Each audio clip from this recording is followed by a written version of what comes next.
A Letter to God by Gregorio Lopez Fuentes. The only house in the entire valley overlooked a field of ripe corn. Lenjo, the owner of the house and field, had been looking at the sky all morning. He told his wife that it was going to rain. Soon, true to Lenjo's prediction, big drops of rain began to fall. Lenjo went outside to enjoy the rain. He felt that it wasn't rain but 10 and 5 cent pieces. With satisfaction, he watched the rain shower his ripe cornfields.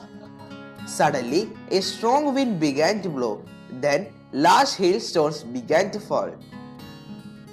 Lenjo's happiness now turned to worry. He hoped the rain would stop soon, otherwise his crops would be destroyed. But the rain did not stop. It covered the house, the field and the valley with a layer of hailstones. The harvest was completely destroyed. Lenjo stood in the middle of his ruined field and thought that the plague of locusts would have been better than this. It was a sad night for Lenjo's family. However, they had one hope: God. That night, Lenjo thought about God and his all-seeing ways. So, he decided to write a letter to God, asking for 100 pesos to sow his field as well as survive until next year. He went to the post office the next day to stamp and mail the letter. The postman, on seeing the letter, laughed and took it to show it to his boss, that means postmaster. The postmaster, a fat, cheerful man, laughed as well, but he admired Lenjo's faith in God. Not wanting to disappoint Lenjo, he decided to write an answer.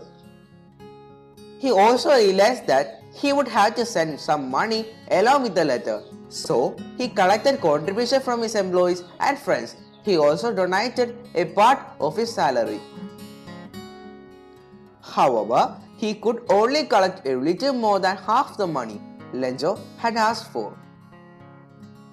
He put the money in an envelope along with a letter marked God.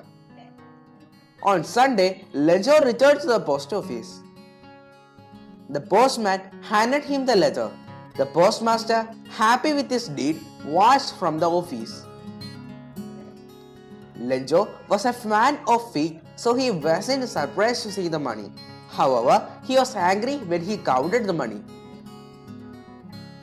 Immediately, he asked for ink and paper. He sat at the writing table and slowly wrote a letter. It looked like he was having trouble expressing his thoughts on paper. Finally, he finished the letter and dropped it in the mailbox. The postmaster immediately collected the letter and opened it. In the letter, Lenjo had written that of 100 pesos, only 70 pesos reached him. He needed 30 pesos more. But he asked God not to send it through the post office. He believed people at the post office were thieves who stole his 30 pesos.